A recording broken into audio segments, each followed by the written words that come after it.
everybody. Welcome to Patriots on Podcast, episode 134. We are doing Queen Esther Part 2, a Bible study. So we're excited for all of you that are going to join us as we learn a little bit more about Queen Esther and some of the interesting things that happen. Do you guys want me to just go ahead and roll into chapter 5? We left off in chapter 4. Yeah, go ahead. All right, let's go. 5. Esther's request to the king. On the third day of the fast, Esther put on her royal robes and entered the inner court of the palace, just across from the king's hall. The king was sitting on his royal throne facing the entrance. When he saw Queen Esther standing there in the inner court, he welcomed her and held out the gold scepter to her. So Esther approached and touched the end of the scepter. Then the king asked her, "What do you want, Queen Esther? What is your request? I will give it to you, even if it is half the kingdom." And Esther replied, "If it please the king, let the king and Haman come today to a banquet I have prepared for the king." The king turned to his attendants and said, "Tell Haman to come quickly to a banquet, as Esther has requested." So the king and Haman went to Esther's banquet. And while they were drinking wine, the king said to Esther, "Now tell me what you really want. What is your request? I will give it to you, even if it is half the kingdom." Esther replied, "This is my request and deepest wish. If I have found favor with the king, and if it pleases the king to grant my request and do what I ask, please come with Haman tomorrow to the banquet I will prepare for you. Then I will explain what this is all about." Haman's plan to kill Mordecai. Haman was a happy man as he left the banquet. But when he saw Mordecai sitting at the palace gate, not standing up or trembling nervously before him, Haman became furious. However, he restrained himself and went on home. Then Haman gathered together his friends and Zeresh his wife, and boasted to them about his great wealth and his many children. He bragged about the honors the king had given him and how he had been promoted over all the other nobles and officials. Then Haman added, "And that's not all. Queen Esther invited only me and the king himself to the banquet she prepared for us. And she has invited me to dine with her and the king again tomorrow." Then he added, "But this is all worth nothing as long as I see Mordecai the Jew just sitting there at the palace gate." So Haman's wife Zeresh and all his friends suggested, "Set up a sharpened pole that stands 75 feet tall, and in the morning ask the king to impale Mordecai on it. When this is done, you can go on your merry way to the banquet with the king." This pleased Haman, and he ordered the pole set up. All right, so a lot of things in there. Pride, anti-Semitism. Where do we want to start? So I thought it was a little clever on Esther's part to invite, all of them to the banquet. Absolutely. And it forces Haman to show his stripes. When Mordecai showed up, he's like, "Oh, hey, wait, hang on." Yeah. This guy I absolutely despise. He refuses to stand and honor me at the gates of the city. Right? Anything to add, Edward? No, I think that's spot on right there. So far, so good. Mm-hmm. Well, it starts getting spicy here when we get into chapter 6. She's just basically, just humming along, no waves yet, nothing, just waiting for everybody to literally hang themselves, as we'll find out. Yeah. Let's do 6. 6. The king honors Mordecai. That night the king had trouble sleeping, so he ordered an attendant to bring the book of the history of his reign so it could be read to him. In those records, he discovered an account of how Mordecai had exposed the plot of Bigthana and Teresh, 2 of the eunuchs who guarded the door to the king's private quarters. They had plotted to assassinate King Xerxes. What reward or recognition did we ever give Mordecai for this? The king asked. His attendants replied, Nothing has been done for him. Who is that in the outer court? The king inquired. As it happened, Haman had just arrived in the outer court of the palace to ask the king to impale Mordecai on the pole he had prepared. So the attendants replied to the king, Haman is out in the court. Bring him in, the king ordered. So Haman came in and the king said, What should I do to honor a man who truly pleases me?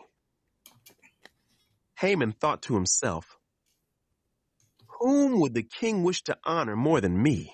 He replied, If the king wishes to honor someone, he should bring out one of the king's own royal robes, as well as a horse that the king himself has ridden, one with a royal emblem on its head.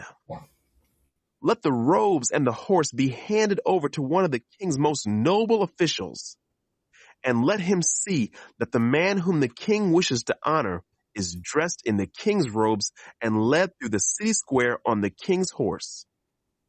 Have the officials shout as they go, This is what the king does for someone he wishes to honor.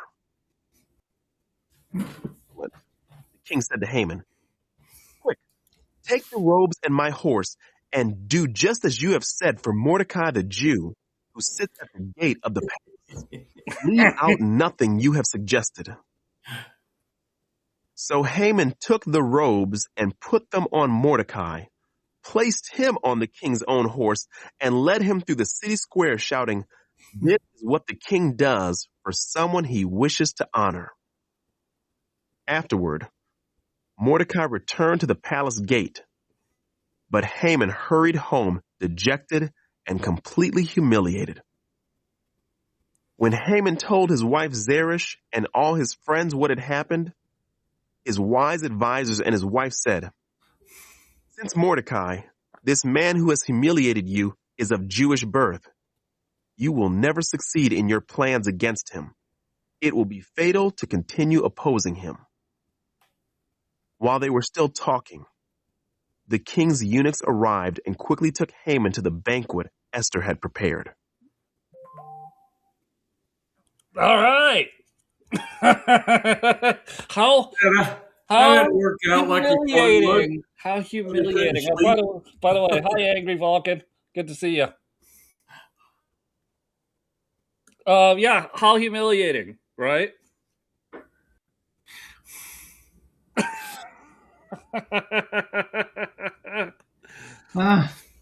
Did you notice the wife, had to interject, and what she's saying is quite right. She must have, not known a lot of history, of the nation and what's transpiring up to that day, even. Right? Haman's wife. Right. They have quite a reputation, always did have that reputation throughout history from way back. Every nation knew it. That's interesting. This story it's pretty wild, but it right, you could relate it to today. You could absolutely see something like this happening today. Yeah. Right? King Xerxes is a clever guy, and He so sure I is. think deep down he knows what's going on between Haman and Mordecai, and he's like, so what would you do to celebrate someone who celebrates me? Isn't that hilarious? Right? Yeah, and He's like, I I know. bring out the dog, man. So I I'm going bring out to the grill. I do it. Bring all that stuff out. He goes, okay, well, I want you to do that for Mordecai. Well, and of course, I mean, because you got to remember that this king, right, super powerful advisors from India all the way to Ethiopia. Like, it's a Yeah. massive kingdom that he has spies everywhere. Yep. He's got his CIA out there. And so he's part of the four kings, and he's one of the most powerful of the four kings that are in that dish bowl region right there of the Bible area. Uh, and so he has control of most of all of that, and all of his people are very loyal to him because he's pretty popular. Yes. Well, yeah, it's what was it at chapter 4 we left off when they was setting us up. He just got done throwing a 7-day party for the Yeah. entire people of Yeah, the he gave land. 10% of everything away to all of his people. We three kings of the Orient. Yep. Yeah. Well, they had frankincense, myrrh, and what? Gold. Lots of gold. Gold. Because gold is for kings. Oh, I mean, silver is the money, but gold is for kings. Any other thoughts, or we just keep moving through this? Now, I think it's so far so good. All right. Well, seven's another banger. Let's listen to 7. If I can find the share button. The button. John, the button. Yep. There it is. 7. The king executes Haman. So the king and Haman went to Queen Esther's banquet. On this second occasion, while they were drinking wine, the king again said to Esther, "Tell me what you want, Queen Esther. What is your request? I will give it to you, even if it is half the kingdom." Queen Esther replied, "If I have found favor with the king, and if it pleases the king to grant my request, I ask that my life and the lives of my people will be spared. Yep. For my people and I have been sold to those who would kill, slaughter, and annihilate us. If we had merely been sold as slaves, I could remain quiet, for that would be too trivial a matter to warrant disturbing the king." "Who would do such a thing?" King Xerxes demanded. "Who would be so presumptuous as to touch you?" Esther replied, "This wicked Haman is our adversary and our enemy." Haman grew pale with fright before the king and queen. Then the king jumped to his feet in a rage and went out into the palace garden. Haman, however, stayed behind to plead for his life with Queen Esther, for he knew that the king intended to kill him. In despair, he fell on the couch where Queen Esther was reclining just as the king was returning from the palace garden. The king exclaimed, "Will he even assault the queen right here in the palace, before my very eyes?" And as soon as the king spoke, his attendants covered Haman's face, signaling his doom. Then Harbona, one of the king's eunuchs, said, "Haman has set up a sharpened pole that stands 75 feet tall in his own courtyard. He intended to use it to impale Mordecai, the man who saved the king from assassination." "Then impale Haman on it," the king ordered. They impaled Haman on the pole he had set up for Mordecai, and the king's anger subsided. I wish I had that sound effect of that's like the screeching record into a picture of Haman impaled on a 75-foot pole that says, "Hey, Haman, you're probably wondering how this guy got here." Yeah. Oh man, did he mess up? I don't understand the king's anger at Esther about her pointing directly to Haman. I don't know why he got so mad and stormed out. That's a good question. Any help Because there on numbers? in the previous chapter, he said, "Hey, whatever, Even up to half the kingdom, whatever yeah, you ask. yeah, whatever it takes, yeah." And she replied, "How?" So was he? Do you think your read is he was mad at both Esther and Haman, or he was just mad Oh, to find out, yeah, he could have been.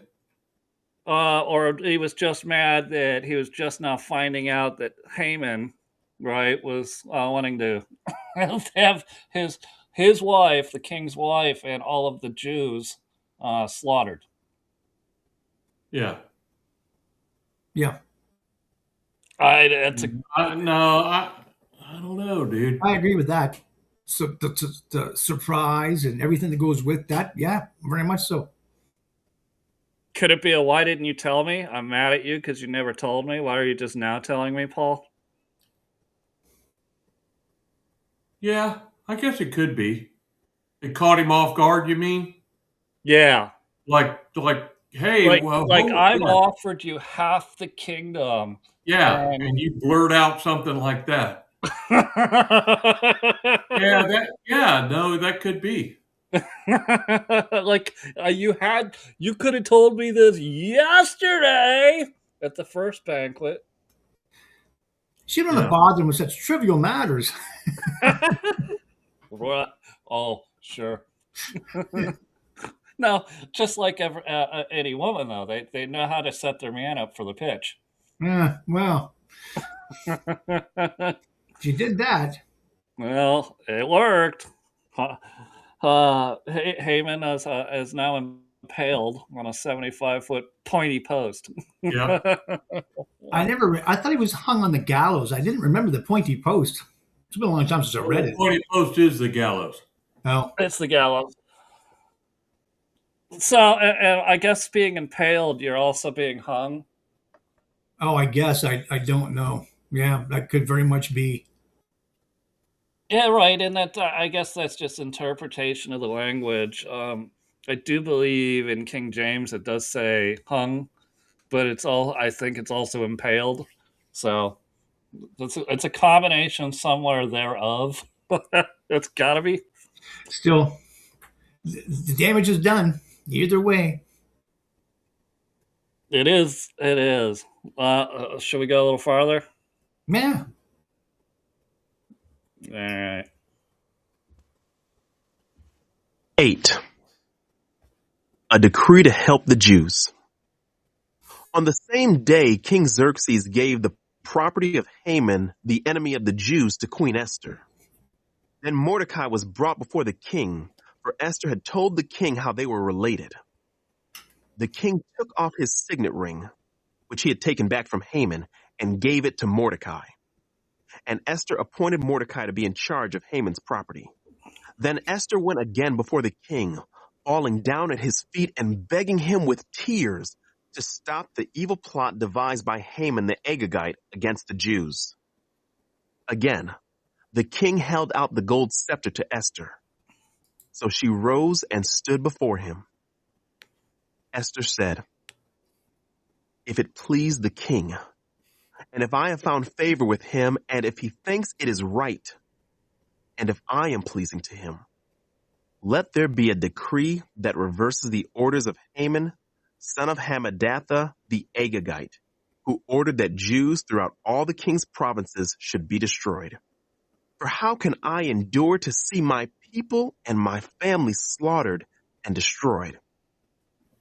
Then King Xerxes said to Queen Esther and Mordecai the Jew, "I have given Esther the property of Haman, and he has been impaled on a pole because he tried to destroy the Jews. Now go ahead and send a message to the Jews in the king's name, telling them whatever you want, and seal it with the king's signet ring. But remember that whatever has already been written in the king's name and sealed with his signet ring can never be revoked." So on June 25th, The king's secretaries were summoned and a decree was written exactly as Mordecai dictated. It was sent to the Jews and to the highest officers, the governors, and the nobles of all the 127 provinces stretching from India to Ethiopia.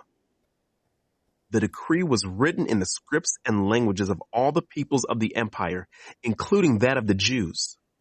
The decree was written in the name of King Xerxes and sealed with the king's signet ring.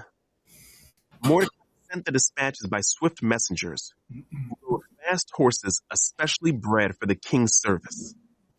The king's decree gave the Jews in every city authority to unite to defend their lives. They were allowed to kill, slaughter, and annihilate anyone of any nationality or province who might attack them or their children and wives, and to take the property of their enemies. The day chosen for this event throughout all the provinces of King Xerxes was March 7th of the next year. A copy of this decree was to be issued as law in every province and proclaimed to all peoples, so that the Jews would be ready to take revenge on their enemies on the appointed day. So, urged on by the king's command, the messengers rode out swiftly on fast horses bred for the king's service. The same decree was also proclaimed in the fortress of Susa. Then Mordecai left the king's presence, wearing the royal robe of blue and white, the great crown of gold, and an outer cloak of fine linen and purple. And the people of Susa celebrated the new decree.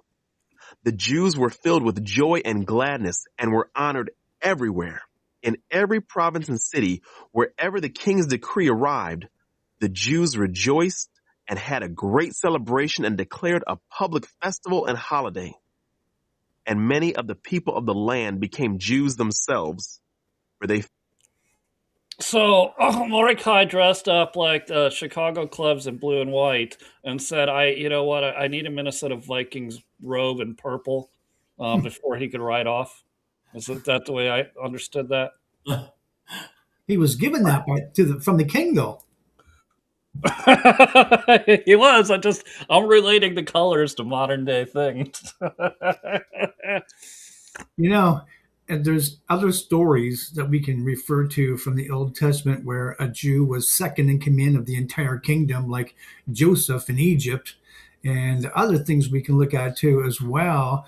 Because remember we talked about, God, that was a long time ago now, where Persia was such a kind of a Christian nation or Jewish nation without ever being Jewish. And wonder, well, how'd they get that way? Well, if you follow the Old Testament, you find out, they've been, occupied with the Jews way before we ever realized that in 2000, or I should say 2 before birth Christ, or 4, depending on the math you use. So right at that time, you understand more of how all those kingdoms were divided up, all those countries, because there was a buffer zone between Persia and Rome. That was what I forget the name of can't remember that. Israel and can't remember the name of the country right now. Armenia. That's it. So okay, get more of the history of what's going on there at that time, because everybody thought that the Romans were the biggest superpower on earth, and they were not, because they don't know enough history. And remember we talked about the Parthians and whatnot, and the brutality of those two going at it nonstop. Absolutely, yes. And then you get the supposed 3 wise men, but there was never 3, but they say that, how they get to know all this stuff and show up from Persia all the way to Jerusalem or Bethlehem. Right, which we talked about when we looked it up and told that story. That was like a 900-mile trip by foot. Pretty much, yeah, about that. Went to Bethlehem. Uh-huh. So and then we discussed that they got a pretty early start. They got to start, yeah. You're going to need it. Yeah. 900 miles is a long way to go on foot, especially carrying all that gold. Horses and carriages, yeah, chariots. Anything else we get out of 9? I mean, look, basically, what I see out of this is the king is giving the Jews the ability to go war their enemies or go kill their enemies. And I look at modern day Israel and watch the way they have to, for the most part, ask modern day the world leader, the United States president, most of the time for permission to go to war. I see similarity there. Yeah, absolutely. And it said in there in 8 that Haman had the law of to kill the Jews, and it couldn't be undone because it was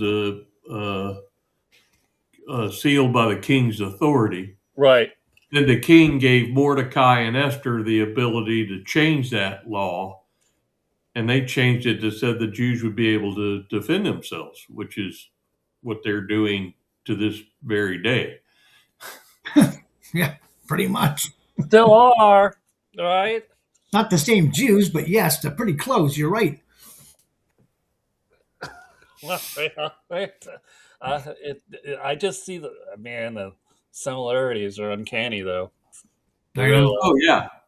And I'll tell you what else is uncanny is how Mordecai rises up and takes the place of Haman and uses his power for the good of the people. He Right. truly is a benevolent, type of leader. Yeah. And not a cut your head off, like you see on television and stuff, that all the kings were merciless and all that kind of stuff. To me, that equates more to the modern day world leaders. Right. You know what I mean? They're more benevolent. They're looking out, no matter what the nation state or whatever they're in control of. no matter how it is, it just is that way. Reminds me of Daniel again. The same thing. Well, do you think part of that in the modern day world is because they've had the experience of so many civilizations uprising and doing the most brutal things to a tyrant king?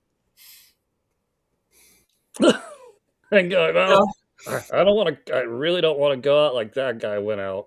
Maybe I should be a little nicer. Yeah, maybe I should, listen. I mean, they literally, that last guy, they separated all his limbs and sent him to the four corners of the country to be posted on stakes. That was pretty harsh. Yeah.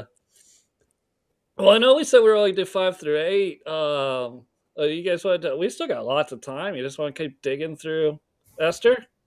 Well, sure. If you got another one to go through. Or did you have something else that you wrote in your notes, Paul? Maybe want to. No, yeah. Well, so the nexus of it was for me was really Mordecai more than Esther. Yes. How he had really come to prominence and how he was honored and respected for his leadership, and seeking justice and peace for the Jewish people. Right. So that was my biggest takeaway from Esther. Yeah, what I see from Esther from chapter 1 through here with Queen Esther, which she became queen in chapter 3 maybe, was how we talked about in chapters 1 and 2, right? The smoke show hot wife of the king wouldn't listen, and was banished from his sight, banished from the entire territory of Persia. Be gone, woman. And how Esther came in and was able to garner so much favor from the king to be elevated as a Jew to queen, and then to ask him yet again this next favor: let me kill my enemy. Let me kill. Yeah, right. I find that fascinating.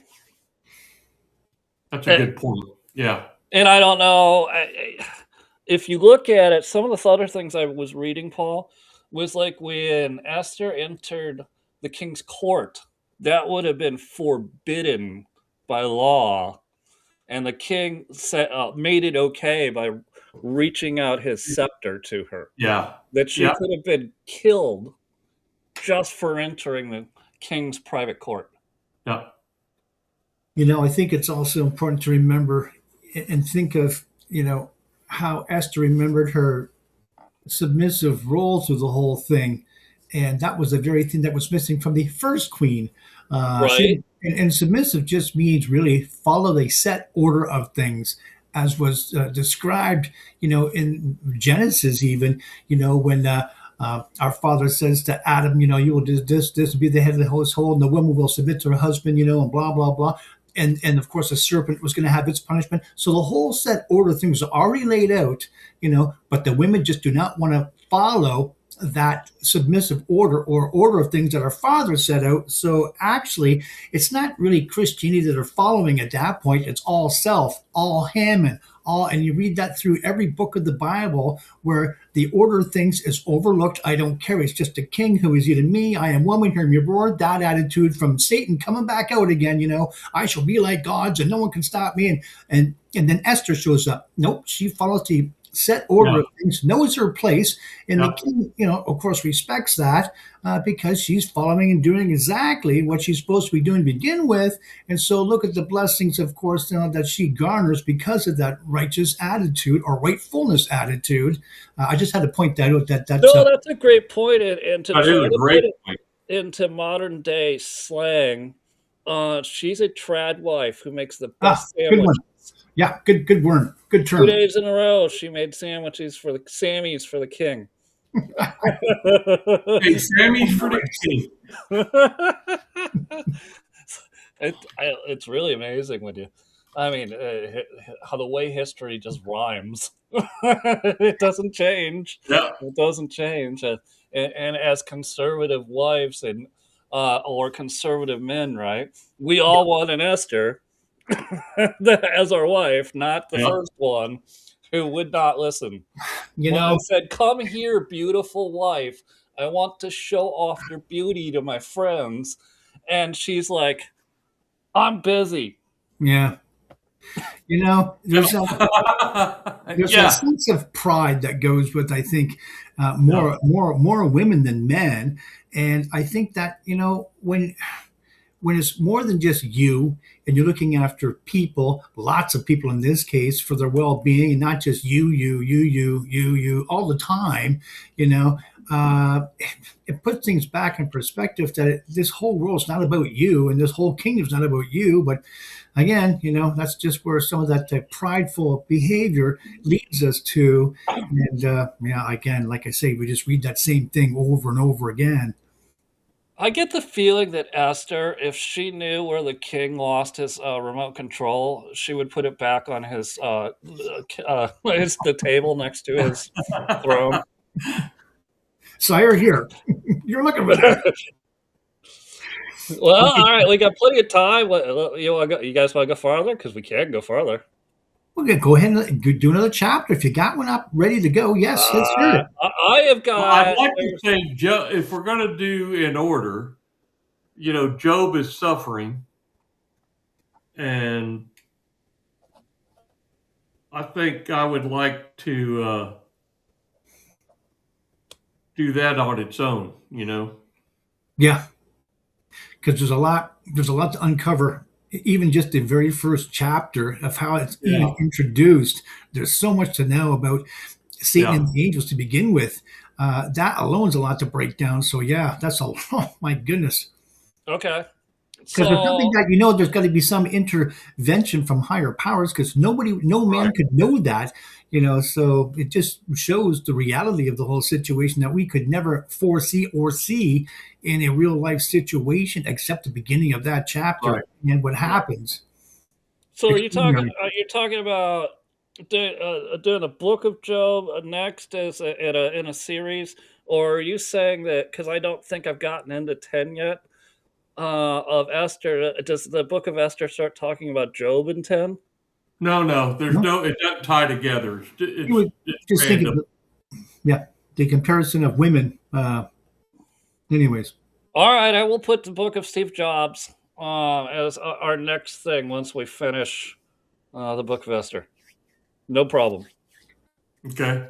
Let's wrestle with Esther some more. All right. 9. The victory of the Jews.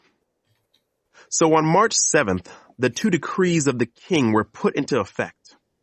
On that day, the enemies of the Jews had hoped to overpower them, but quite the opposite happened. It was the Jews who overpowered their enemies. The Jews gathered in their cities throughout all the king's provinces to attack anyone who tried to harm them. But no one could make a stand against them, for everyone was afraid of them. And all the nobles of the provinces, the highest officers, the governors, and the royal officials helped the Jews for fear of Mordecai. For Mordecai had been promoted in the king's palace, and his fame spread throughout all the provinces as he became more and more powerful. So the Jews went ahead on the appointed day and struck down their enemies with the sword. They killed and annihilated their enemies and did as they pleased with those who hated them. In the fortress of Susa itself, the Jews killed 500 men. They also killed Parshandatha, Dalphon, Espatha, Paratha, Adalia, Aridatha, Parmashta, Arasai, Aridai, and Vaisatha, the 10 sons of Haman, son of Hammedatha, the enemy of the Jews. But they did not take any plunder. That very day, when the king was informed of the number of people killed in the fortress of Susa, he called for Queen Esther.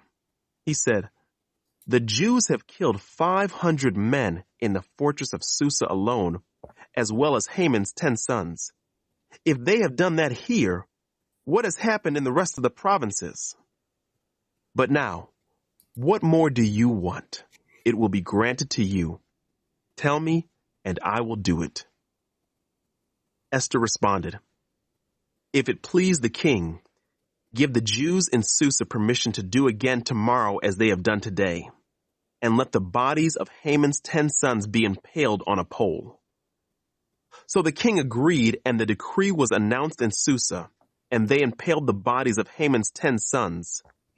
Then the Jews at Susa gathered together on March 8th and killed 300 more men, and again they took no plunder. Meanwhile, the other Jews throughout the king's provinces had gathered together to defend their lives. They gained relief from all their enemies, killing 75,000 of those who hated them. But they did not take any plunder. This was done throughout the provinces on March 7th, and on March 8th they rested, celebrating their victory with a day of feasting and gladness. The Jews at Susa killed their enemies on March 7th and again on March 8th, then rested on March 9th, making that their day of feasting and gladness. So to this day, rural Jews living in remote villages celebrate an annual festival and holiday on the appointed day in late winter, when they rejoice and send gifts of food to each other. The Festival of Purim. Mordecai recorded these events and sent letters to the Jews near and far throughout all the provinces of King Xerxes, calling on them to celebrate an annual festival on these 2 days. He told them to celebrate these days with feasting and gladness and by giving gifts of food to each other and presents to the poor. This would commemorate a time when the Jews gained relief from their enemies, when their sorrow was turned into gladness and their mourning into joy. So the Jews accepted Mordecai's proposal and adopted this annual custom. Haman, son of Hammedatha, the Agagite, the enemy of the Jews, had plotted to crush and destroy them on the date determined by casting lots. The lots were called Purim.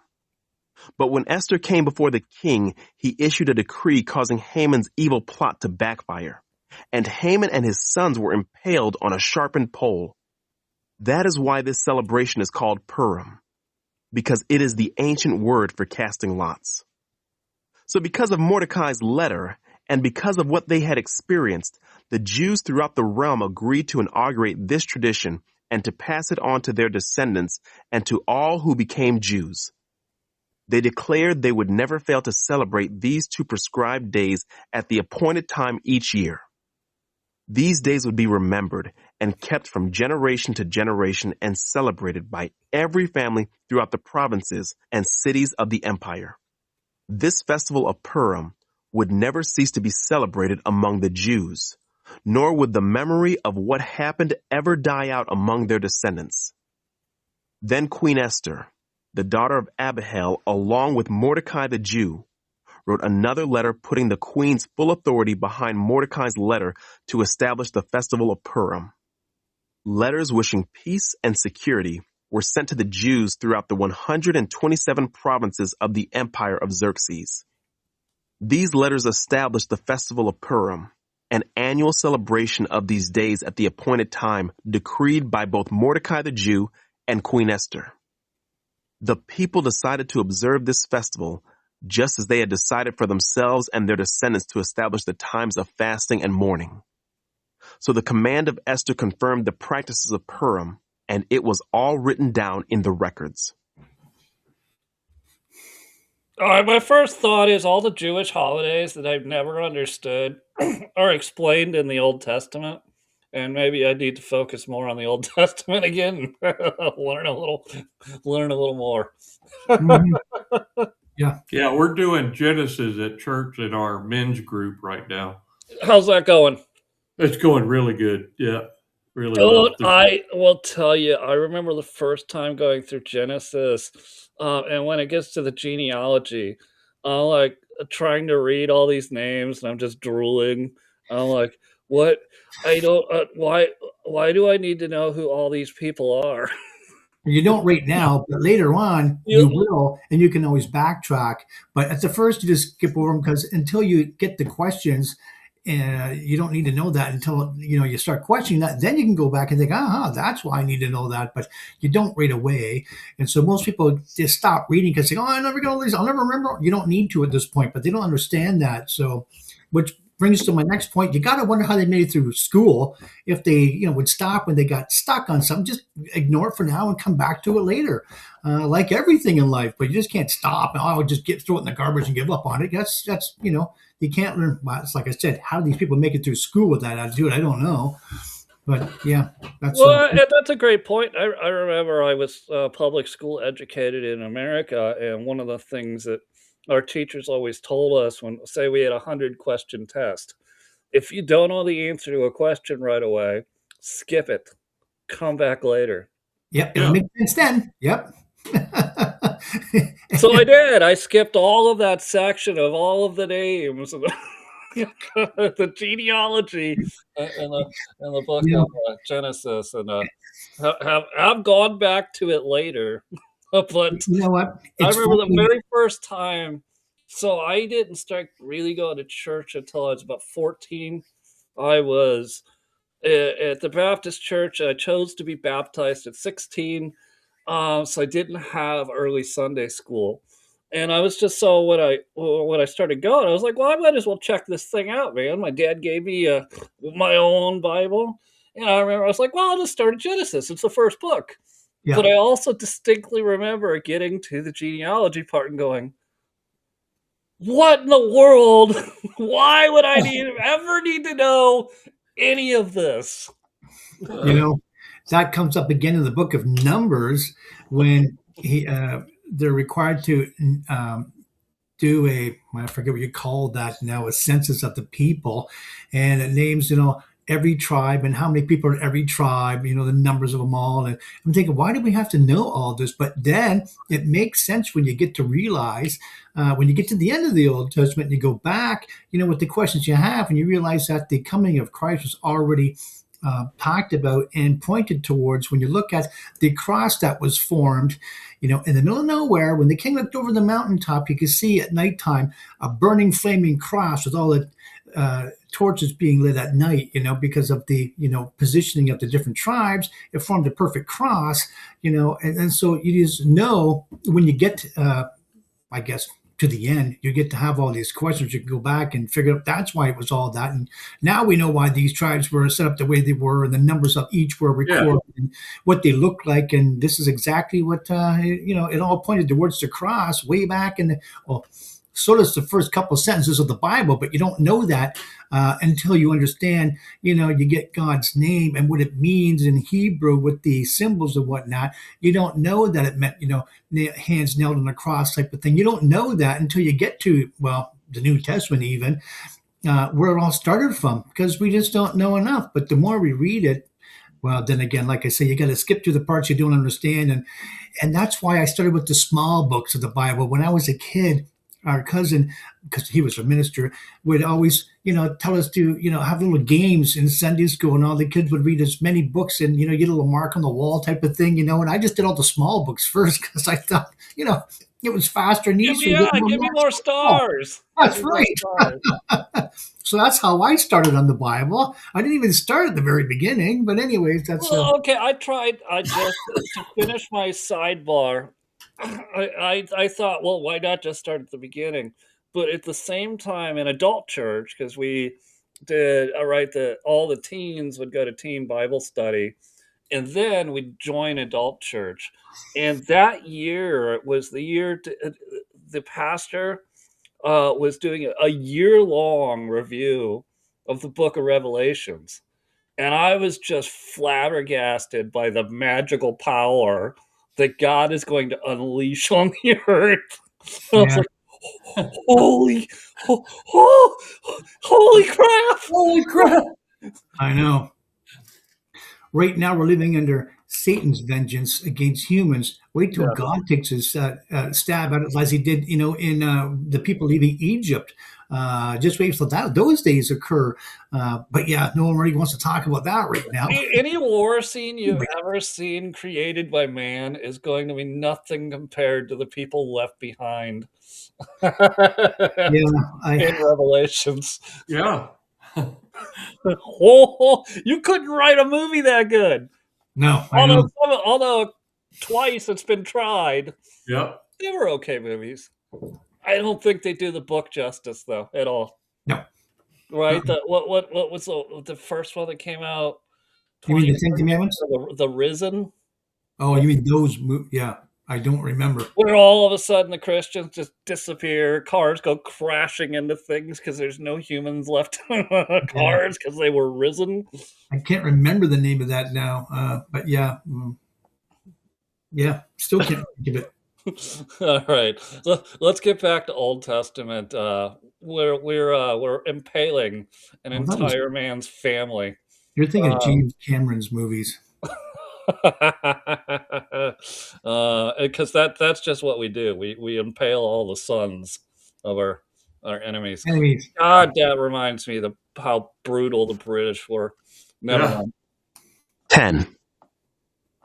The greatness of Xerxes and Mordecai. King Xerxes imposed a tribute throughout his empire, even to the distant coastlands. His great achievements and the full account of the greatness of Mordecai, whom the king had promoted, are recorded in the book of the history of the kings of Media and Persia. Mordecai the Jew became the prime minister with authority next to that of King Xerxes himself. He was very great among the Jews, who held him in high esteem because he continued to work for the good of his people and to speak up for the welfare of all their descendants. Question, Edward, was the king a Jew or just Mordecai? Mordecai, the king wasn't. So in current modern day Israel, Paul, does the president have to be a Jew? Of course not. I don't think so. No. Actually, the correct answer is no. You know what? Present day Jews really aren't Jews, because to be a Jew, you have to follow all the requirements, I guess you could say, and that was weekly and monthly and yearly sacrifices, for their sins at the temple, on the temple, and they haven't had a temple for 2,000 years, so they're not really active Jews or real Jews today. You can't be, because they've had no temple to perform all the rituals and the sacrifices for the forgiveness of sins. Bring up an interesting point. I'm going to have to go back. So, radio show host extraordinaire and podcaster Tony Katz out of Indianapolis, WIBC, if you're looking for him, is a practicing Jew. And I remember him speaking about how no, just because we're not doing the sacrifice anymore, we're still doing all the other stuff if you are a practicing Jew that Yeah. makes Okay. us Jewish, not Christian. And you're right. And he says, no, we don't think Jesus was the right the savior. We don't. Yeah. We believe Jesus will, or we believe the savior will come. And Christians say, well, yeah, that's when the rapture starts. They didn't reckon the first. They didn't recognize him the first time. What makes them think they're going to recognize him the second? They don't. And as a matter of fact, if it wasn't for what happens in the temple, the third temple to be built, if it wasn't what happens at that time there, they still wouldn't believe. These guys are dumb as a bag of hammer handles, these Jews. I'm telling you, if they would read the Bible, all of it, not just the books they picked to read, they would know if you read Isaiah and all the other different books that they don't want to talk about. That tells you right there. It even tells you what Christ is Well, going to look like, and but they from refuse to read that. So that's their own dumbness. They're dumb on purpose. So there's nothing you can do and, about it. and from my understanding, just so we're clear to the audience, right? They stop after the Old Testament. That's the Bible, or is Yeah. there other stuff in there that what else Well, is the in first five books is primarily, the most important ones for them. They say anything after the first five books kind of repeats itself. That's kind of true, but you get to learn so much more, and you get to identify and see there? actually the Christ or the Savior being spelled out to the rest of the old books of the Old Testament, right up to Malachi, the very last one. But again, they just stop. So, like I said, if you want to be that dumb, go ahead. Oh no, the question was All the sects of Jews, because there's six different major sects of Judaism. That's just the, the, one. the question was what if you know what books of the Bible do they consider the Bible? Is it just Old Testament books? Yeah, well, that's true. Yeah, the New Testament are covenants and written by the apostles and Mhm. Yeah, you know yeah. The new will and testament is pretty much the New Testament. That's the new law changing type of thing. Well, it doesn't really change it all. It just introduces a couple things different than what's just in the Old Testament. Like the eye for an eye type of thing is no longer. And we follow the New Testament, a new will of our Father, which was forgiveness is more, instituted there, and many other things. Love for your neighbor and love for your enemies was a brand new one. That love for your enemy, what? We killed our enemies. What do you mean love for? Anyways, that's a whole different show in itself. But yeah, Well, we got 6 minutes left. Let's spitball. A lot of people will still say that the Jews are still God's chosen people. What are your thoughts on that? you know no, what? They I are. uh, I believe that 100%. I We think they do. are. I I do think the too. Jews are God's chosen people. And who is it us? Who are we to say that they're not? I mean, clearly, even if they're not, we still can't have the arrogance thinking that, well, we've decided that, we're going to go, our own way here and say that, we can't do that. That's just plain old arrogance. If we don't know, follow what we've known from the Old Testament, let them be. And why would you want to misuse them anyways? We know there's a lot of fake Jews out there, as it says in Revelations chapter 2, and they'll be dealt with severely, claiming to be Jews, and they're not, like George Soros, hello, and a lot of other people claiming to be Jews, and they're not Jews, and they're creating havoc in the world. But their day is coming, as it says in Revelation chapter 2. So the ones claiming to be Jews, lying about it, of course, their day is coming. So you can't include them in that Jewish state that we're talking about. So, yeah, there's that.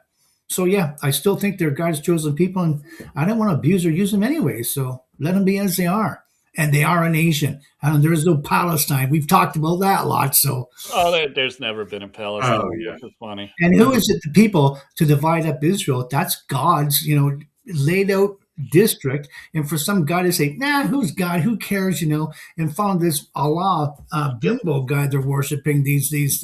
Well, we don't want to get into name calling, but they are brute beasts, and just, say, no, we could divide it up and do whatever we want, and yeah, well, they're following a whole God themselves, but it's the God of this world, not the God of the universe. Well, but as we'll point out as we do more of these really clever Bible studies that we're doing, that I think they're just better than the men's group I would go to at mom's church. I don't know. They're more interesting to me because it's stuff I'm interested in talking about. So Yeah. obviously, I find Yeah. it more interesting. Yeah, no, I agree with that.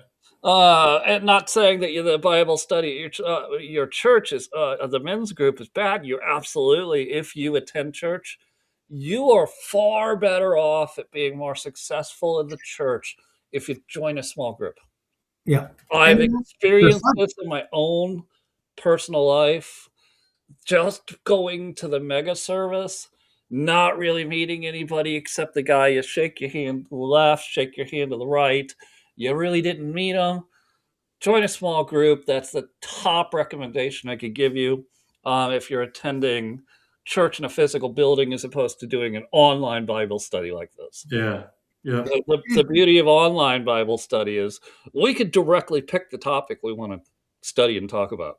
Yeah, Remember, I'm a big fan of that. it's still a lot of fun too. You get 10, 20 guys, around, the different questions and perspectives on things is again, I think interesting and informative. I love that. It's a lot of Paul says it best. You go to small men's group, you spend 30 minutes of the hour talking about the Dallas Cowboys, yeah, and then 5 minutes about your family, and now you've got 25 minutes of sincere Bible study. yeah. Yeah. You could That's be how it more. goes. That's what happened this morning. We talked about the playoffs till 20 minutes. It starts at 9, and at 9:40, we finally got around to Genesis.